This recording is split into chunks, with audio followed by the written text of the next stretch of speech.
Now that everyone has more time on their hands, we should just all start binge watching our favorite childhood shows. I mean, I'm definitely going to rewatch That's So Raven and Drake and Josh. Let me know in the comments below which show from your childhood you want to rewatch. Hey everyone, what's up and welcome back to Most Amazing Top 10. I'm your host, Lindsay Ivan, and today I'm bringing you the top 10 kid shows that were darker than you realized. Starting off this countdown, we have the Fairly OddParents. This show has been a fairly, big success with 10 seasons, and it's the show that I would watch every day after school. But I never regarded it as being dark. That was until I really took time to analyze it. So let's start off with the theme song.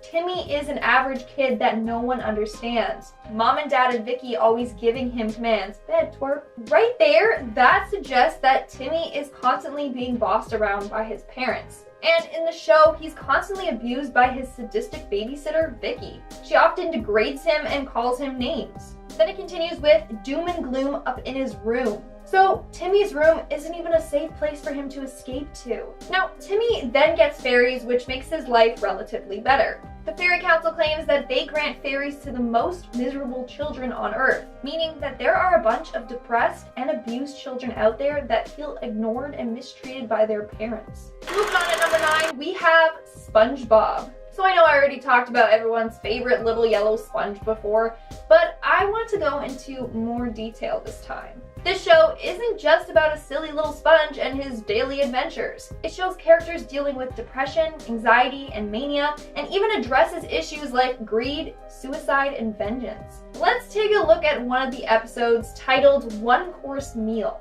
In this episode, Mr. Krabs discovers that Plankton is terrified of whales, and then he uses this to his advantage to torture him. It is revealed that Plankton's ancestors were killed by whales. Now, Mr. Krabs tortures Plankton so much that he actually tries to commit suicide. We see him lay down in the middle of the road waiting for a bus to run him over. Or how about the episode where SpongeBob believes he kills the health inspector and then him and Mr. Krabs struggle to try and hide his body from the cops? Definitely darker than a bunch of us realized. In our 8th spot, we have Phineas and Ferb, a goofy little show about two inventor brothers and their super agent pet, Platypus Perry. So in the show, Candace is always trying to get her brothers in trouble by trying to get her parents to witness their inventions, but she never succeeds. Well, it makes her seem like she's a pathological liar. Then in season 1, episode 45, she finally succeeds and her parents catch Phineas and Ferb in the act. As a result, they get sent to reformatory school. Now, this is when the show takes a very dark turn. At this school, the brothers get their imaginations forcibly removed from them. They go through this very disturbing brainwashing process where you see this machine strapped to their head, basically sucking the life out of them. Then we see that they're strapped down with their eyes forced open as they watch this show about how imagination is morally wrong. The worst part, this whole episode was a dark metaphor for growing up. Coming in our 7th spot, we have the Rugrats. This show revolves around 4 babies, Tommy, Chucky, and the twins Phil and Lil. And of course, Angelica, their older cousin that often likes to terrorize them. In fact, she is famous for screaming, "You stupid babies." Meanwhile, the adults are completely clueless. Well, that's great. The babies have a verbally abusive cousin, but I'm not going to focus on that. There was one episode that made the show take a very sad and dark turn. This episode was titled Mother's Day and reveals what happened to Chucky's mom. In the episode, everyone has a mom for Mother's Day except for Chucky. Then it's revealed that his mom died from an unexpected terminal illness shortly after his birth. It's an extremely heartbreaking episode. And then also in the episode, Chucky's father reads a poem that Chucky's mom wrote for him while in the hospital. Like, ugh, just rip my heart out there. Poor Chucky. In our 6th spot, we have Care Bears. Yes, I know this one is going to be hard to believe. How are friendly and cute looking rainbow bears scary? Well, I'll tell you how. So the show has something called a caring meter. Basically, this meter tells when kids are unhappy or misbehaving, meaning that they are constantly monitoring everything that every single kid does.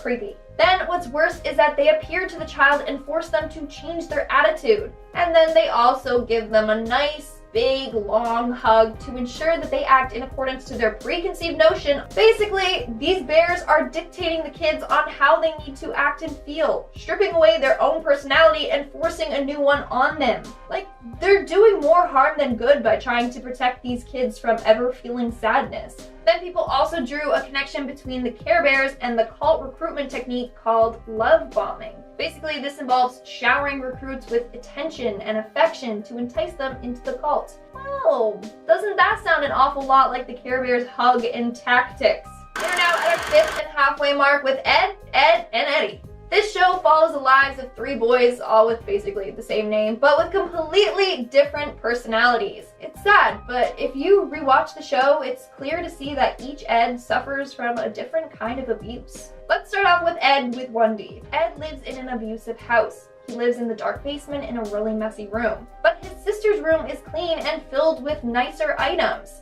showing parental favoritism. Ed also has bad personal hygiene. It's as if his parents don't care for his own health or hygiene. Then in one episode, you can hear someone screaming in the background. Ed then says, "Dad's home." Okay, that literally makes it seem like his dad abuses others and he's just used to hearing them scream and cry in pain. Then lastly, in one episode, Eddy tries to break Ed out of his house when they realize that the stairs are gone, meaning his parents physically removed the stairs so that he had no way to get out of the basement. That's dark. Now, let's move on to Double D Ed. His abuse is more in the form of neglect. His parents are hardly ever home, so they communicate to him through sticky notes. But the notes are often outrageous, like, "Please wash the phone." Not a typical chore, at least not in my household. It makes it seem like his mom may be struggling with personal issues. Then it also seems like Ed is given a bunch of chores to do as if he's a servant and not their son. And lastly, we have Eddy. In the series finale, we saw Eddy being physically and verbally abused by his older brother. So the characters do suffer from a much darker life than we thought. In our 4th spot, we have Braceface. Does anyone else remember the show? If not, Braceface is a Canadian cartoon that surrounds the 14-year-old girl Sharon Spitz and her struggles of growing up. Sharon was actually voiced by Alicia Silverstone for the first 2 seasons. Now, Braceface has dealt with much more serious issues on the show, such as peer pressure, body image issues, and even underage drinking. So let's take a look at that last one. In season 1, episode 13, Sharon and her friend Maria go to Miami to visit Sharon's dad. During this trip, Sharon and Maria are invited to go to a party by a friend of her dad's band. At the party, this guy offers both the minors a rum and coke. That's right, they mention that in a kids show. After insisting that they drink, Sharon gives into the pressure and has some. Then you see Sharon continue drinking and has 5 more. With the alcohol in her system, she starts to dance and actually shakes her tushy for all the guys to see. Then she ends up back at the hotel where she vomits. And her dad gives her this big long lecture about underage drinking. I mean, I personally haven't seen a kid or tween show tackle dark issues like that. Moving on to number 3, we have Sesame Street. Yes, I know I've done videos on Sesame Street before, but those are all just made up theories. Now it's time to look at actual facts from episodes. So Sesame Street over the years has tackled serious issues like death, disease, divorce, and gender inequality. Recently, they have introduced a new character named Carly, whose mother is a drug addict. As a result, she lives in foster care. Carly is supposed to highlight the serious impact that a drug addiction can have on a family and a young child. Sesame Street also claims that it's a way to help break the stigma and to help show kids that they're not alone. Then we also have the character named Alex, whose father is in jail. And we have Lily, a 7-year-old Muppet whose family suffers from food insecurity and homelessness. Sesame Street is just filled with hard-hitting issues. In our 2nd spot, we have The Sweet Life of Zack and Cody. A classic show that is very well written and actually hilarious, and I still enjoy watching it to this day. So there are 2 main episodes that I want to discuss. The first one being the episode titled Health and Fitness, which was season 2, episode 34. In this episode, London and Maddie go to extreme measures to make sure their bodies look perfect for a fashion show. London is shown trying to lose an extreme amount of weight, whereas Maddie thinks that she needs to gain weight. This episode tackles the eating disorders, anorexia, and bulimia. But as a kid, it went right over our heads. London ends up starving herself to the point where she's super dizzy, and Maddie has digestive issues after binge eating all day. Now, the next episode I want to talk about is titled Poor Little Rich Girl, and it's from season 1, episode 13.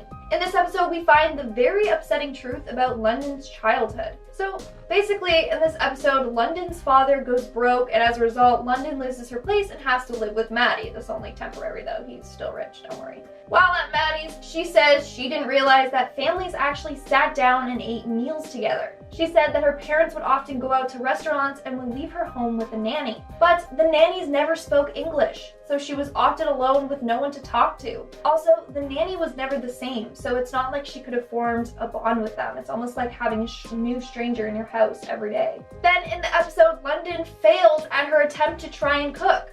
Well, it's because no one taught her how to cook. Then she also says that every weekend she was stuck flying back and forth between her mom and dad. So she didn't really have a good childhood. Side note, the episode about the ghost in Suite 613 would always scare me as a kid. Do any of you guys know what I'm talking about? Let me know in the comments below. And in our number 1 spot, we have Hey Arnold. Hey Arnold was an American animated series that aired on Nickelodeon from 1996 to 2004. In the show, there's a character named Helga who is considered a big bully. She often picks on and teases other kids, especially Arnold. Well, in season 4, episode 34, titled Helga on the Couch, the audience finally learned the sad truth to why Helga acts the way that she does. While talking to a child psychologist, Helga reveals that she was severely neglected as a child. Her parents mainly focused on her perfect older sister. She tells the psychologist stories like how her mom left her winter coat at the dry cleaners, and so she had to walk to school in the freezing cold in the middle of winter without one. It also implies that her mother suffers from alcohol abuse. Then it is also revealed that one time her mother packed her lunch with only a few crackers, moist towelettes, and a can of shaving cream. And when she was just 3 years old, Helga would have to walk to school by herself in the rain because her parents were too focused on her sister and forgot to take her to school. That's an extremely sad backstory. Starting us off with number 10 is Erie, Indiana, almost like a precursor to Stranger Things, which I also have not watched. Either way, this early 90s series starred Hocus Pocus actor Omri Katz as Marshall Teller, a teenager whose family moves to desolate Erie, Indiana, where the population was only 16,661, where a seemingly normal small town was never what it appeared to be. From school nurses that administer eye tests that brainwash students to ghosts coming back from the dead and eerie time travel, this show was way before its time. The worst part, this show aired on Saturday mornings. What a way to kick off the weekend. Coming in at number 9 now, we have Ghostwriter, produced by the Sesame Workshop, the group behind Sesame Street and the Electric Company. Yes, you just heard that right, the producers of Sesame Street. Now, this show was about a group of friends living in Brooklyn who solve mysteries and crimes through their use of words in literature. They say words can't hurt. Sticks and stones may break my bones, but words will never hurt me. Clearly, they will. This group will hurt you with their words. Intended to make children love reading and writing, the supernatural catch was that the young sleuths were aided by a ghost. That doesn't mean the show didn't have creepy episodes, it definitely did. Do you remember that nightmare-inducing character of Gooey Gus? It was just like a toxic Avenger-looking purple monster that spit slime into the mouths of the kids, which I feel like should be illegal in some capacity. Writer Kermit Frazier revealed that Ghostwriter's true identity was that of a runaway slave during the Civil War who was killed by his owners. Talk about very morbid and very racist. Now at number 8 we have Freaky Stories, a sort of Twilight Zone for kids. This animated show consisted of a series of 5-minute shorts of different animation and art styles that revolved around campfire stories and urban legends, which kind of sounds exactly what our channel is. Interesting. They range from original stories to well-known legends like the killer in the back seat, the hook man, or the babysitter and the man upstairs, which influenced the movies Black Christmas and When a Stranger Calls. It's so funny, I know for a fact every single person watching this knows those 3 stories, or a variation of them at least. I think the weirdest part for me was the hosts of the show, a slimy maggot and a blue cockroach looking thing. Each story had some sort of message or moral at the end, with several episodes devoted to characters committing crimes and paying dearly for them. Like an episode about a guy who tries to steal gas from an RV but instead hooks up to the septic tank and gets a nasty surprise. Each episode begins and ends with the phrase, "This is a true story. It happened to a friend of mine." That's actually quite funny. But either way, that also made the episodes all the more ominous for the kids. Coming in hot at number 7, we have Animorphs. Now you guys all absolutely had an older sibling who was all like, Animorphs is a big kids show. show, which is exactly why you wanted to watch it. We've all been there. My sisters did not watch this, but I feel like I was there. No, it's about 5 kids who are given the power to morph into any creature they wish to help them fight villainous Visa 3 and his fellow Yeerks, a breed of parasitic aliens threatening Earth. Maybe it was a morphing into an animal that tripped me out, or the fact that the plot was super heavy for the fan base it was created for, but either way, very, very creepy. Coming in at number 6, we have the Demon Headmaster. If the title alone isn't unsettling enough, the plot definitely is. The original series ran between 1996 to 98 and starred Terrence Hardiman as the horrifying head. Back then it followed a girl called Dina Glass who noticed something strange about the school she attends with her foster brothers. The Demon Headmaster rules his school with his sea green eyes through which he hypnotizes the pupils. Kinda sounds like some of the Salvatore brothers on The Vampire Diaries. Love that. When Dina arrives, she sets up Splat, a group designed to protect the pupils from the head's paranormal powers and to break his dictatorship. They were talking about a reboot last year, but the story has changed a little bit. Has anyone dared to watch? I certainly haven't. Coming in at number 5, we have The Secret Worlds of Alex Max, starring Alyssa Olenek, a teenage girl with a normal life until she's doused with a chemical that gives her abilities, including but not limited to shooting electricity from her fingers and liquefying into a mobile puddle. That's a fun skill. Wish I could turn into a puddle sometimes, and I'm highly embarrassed. The near accident that involved a chemical plant's truck spilling on her could have easily made her into a Marvel character, and the show did have the sense of wavering between being a superhero show, but it wasn't. It was terrifying alone that she could just liquefy.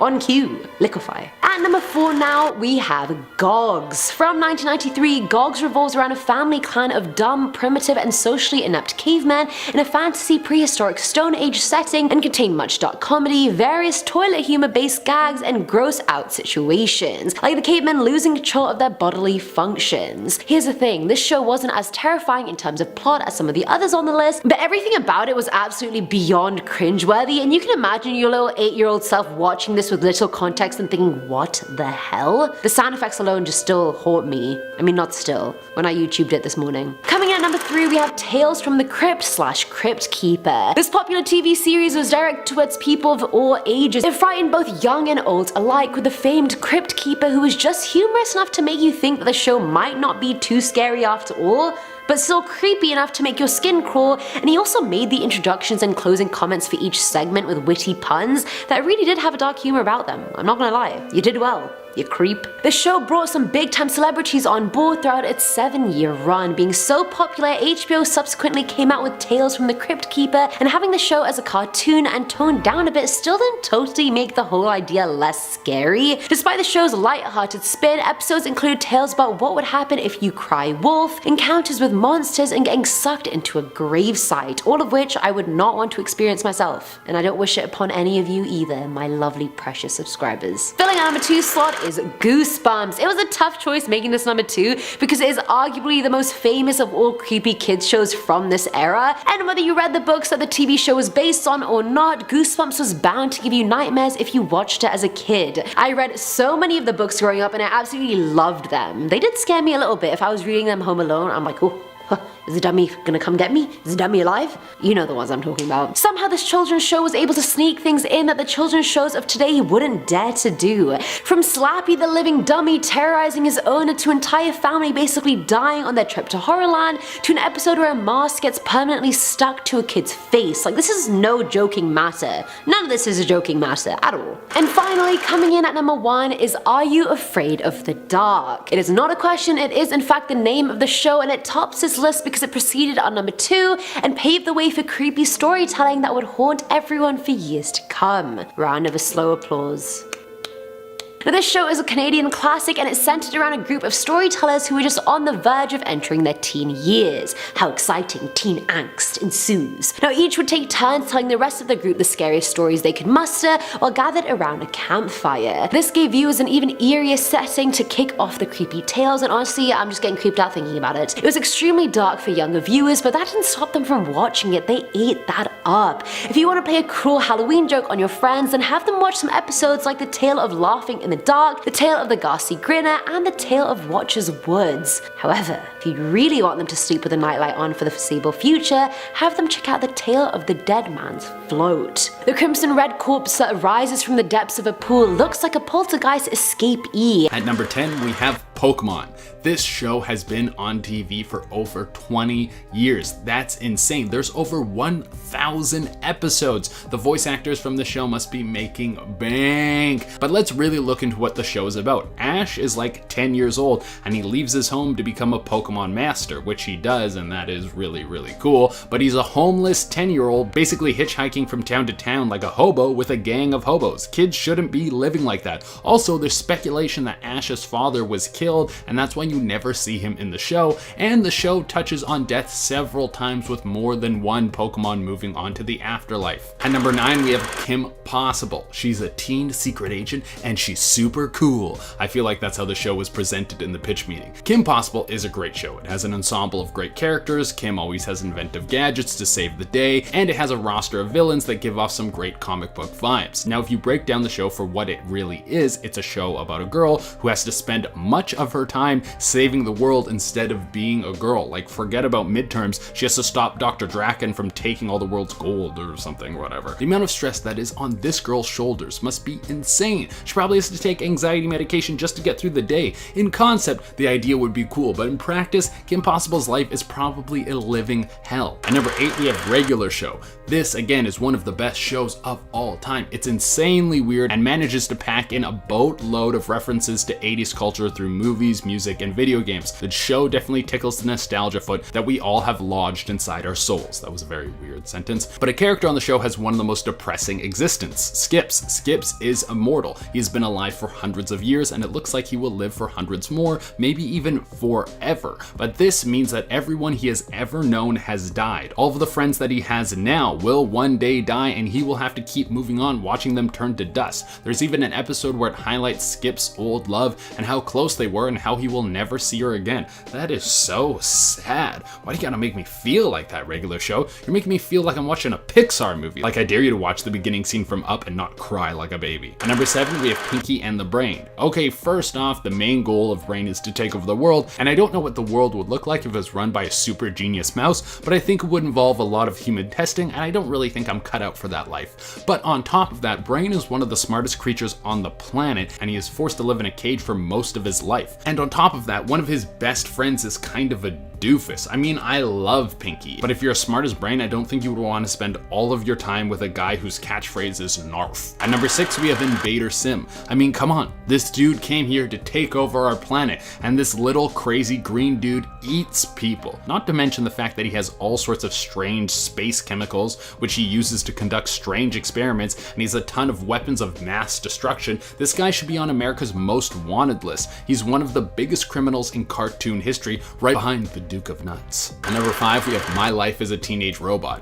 When I was a kid, I loved every show that would bring superpowers into a high school setting because I thought it would have been amazing to have powers. I mean, which kid doesn't dream of that? And My Life as a Teenage Robot captures this perfectly. A teenage girl that could blast her way through so many villains but would still need to make it back in time for history class. But the show touches on a lot of serious topics. I mean, the underlying theme of the whole show is that the main character is a robot in a school full of humans and she constantly feels like an outcast. Also, they bring up issues with race and feminism and what it's like to have people think you are a certain way before they even get to know you. All in all, this is a great show, and going back when you're older to check out some of those darker tones make it even better. At number 4, we have Johnny Bravo, the slick Elvis-like beefcake that would spend his days trying to get in bed with whatever girl crossed his path. Now, this show is dark for a multitude of reasons. Let's start with the obvious. You could never make this show now, where some dude is chasing down women who have already told him that they have no interest in him. If that got passed as a kid's show today, every newspaper and tabloid would be talking about it, and the empire of keyboard warriors would unleash a blast from their Death Star that would send everyone involved into early retirement. But on top of that, I think there was only one episode where Johnny was actually successful in meeting someone. If there was more than one, correct me in the comments, but for the most part, he wants to meet someone, and he is constantly alone. He's one of the biggest failures in romantic TV history, and that's a pretty bleak existence. I mean, I don't approve of his tactics, but watching a guy strike out a million times and go back to live with his mom is one of the most depressing love stories I have ever heard. At number 3, we have Avatar: The Last Airbender. Holy, this show is great. I'm partway through season 1 now, and apparently it just gets even better as it goes on. But definitely watching the show for the first time as an adult lets me see a lot of the darker themes. First off, there's a war going on with the Fire Nation attacking every other nation. People are constantly taken into slavery and killed, and all the world building creates a feeling of what it would be like to live during a time of great suffering. Sure, the main characters are fun and lighthearted, but they have to face the horrors of war every day, and they're only kids. Not to mention the main character Aang. Everyone he knew is dead because he was frozen for so long. Then you get into some of the darker types of bending like blood bending, and you have some pretty grim episodes. But I have to say, all in all, that really adds a lot of value to the show because you feel like the characters are dealing with real problems. In fact, all of the shows on this list so far are definitely worth watching. At number 2, we have Courage the Cowardly Dog. I mean, if you've seen one episode of Courage, you will know what I'm talking about. You have a dog who is on the brink of a heart attack at all moments, and he is forced to go toe-to-toe with some monstrosities that would give Cthulhu a run for their money. The mental stress that Courage has to deal with would push any of us into a psychiatric ward. Forget about Kim Possible. Courage probably spends his mornings dry heaving from all the stress he's under. But if we go beyond the obvious, we have Eustace, the mean old man who's always terrible to Courage. But when we really look at it, this is animal abuse. Courage is the best good boy in town, and this mean old man just tears him down all the time. I honestly have a deep hatred in my heart for Eustace, and even though he's not real, I feel justified in hating him. And for the number 1 spot, we have Adventure Time. God, I love Adventure Time. This has to be one of the best shows of all time. It's insanely funny, and it builds a fantasy world of the likes I've never seen before. The way it forcefully plays with tropes and then brings in some fresh concepts is something that a lot of fantasy worlds fail to do. But if we look back on some episodes, we will quickly realize that the show is very dark. First off, it all takes place after a nuclear holocaust that killed probably millions of people. The Lich King is one of the most evil characters I have ever seen in a kids show. The way he works his way into Finn's soul and then torments him is on par with villains like Voldemort. Later into the series, it's revealed that the Ice King used to be a normal guy, but slowly went insane, saving Marceline the Vampire Queen when she was just a little girl, and now she checks in on him to make sure he's keeping well, and every time she does, she's heartbroken because she remembers how he used to be. And that's not even all of it. I just don't have time to cover all the emotionally impactful topics this show covers. Alright everyone, that has been our list, and as promised, I'm going to be doing some more pet shoutouts. Remember, if you want me to shout out your pet, you can hit me up on Instagram. I pick new pets every day, so if you don't get picked one day, you can message back another day. I usually pick who messaged last, so if it takes me a little while to get back to you, then you can just message me again and again and again and again. And if it does take me a little while, I am very sorry. I have a lot of these to do. And without taking any longer, let's shout out some pets. First off, we have Olivia, who is chilling in the window just waiting for quarantine to end like the rest of us. After that, we have Bailey, who looks super shocked by everything that's going on. And then we have Little Ann, and is it just me or is that the prettiest dog I've ever seen? Next, we have Toodles, who looks so cute, and she's only 7 weeks old in this picture. And to close it out, we have the little kitten Daniel. So amazing. All right, everyone, that has been our list. Thank you all so much for tuning in. As always, I would love it if you could like, comment, subscribe, and hit the little notification bell. Until next time, I have been your host, Che Dorena, and keep watching these dark cartoons. Bye.